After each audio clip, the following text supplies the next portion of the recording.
We are finishing our basement now, and we wanted our deep freezer to be mobile so that we can move it around from area to area as we finish the basement. And this is what James came up with. He built this and it works great. We'll show you guys.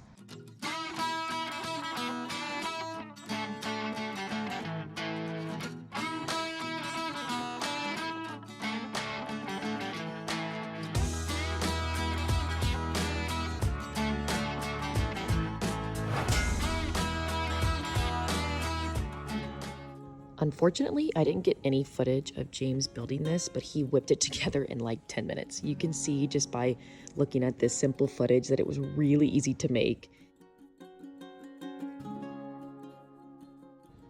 And we bought these caster wheels off of Amazon. I'll put the link in the description below for these.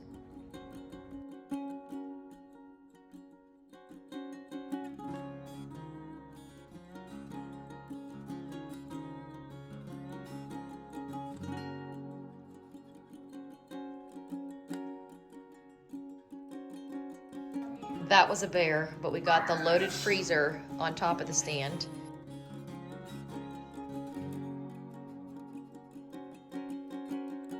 It moves very easily.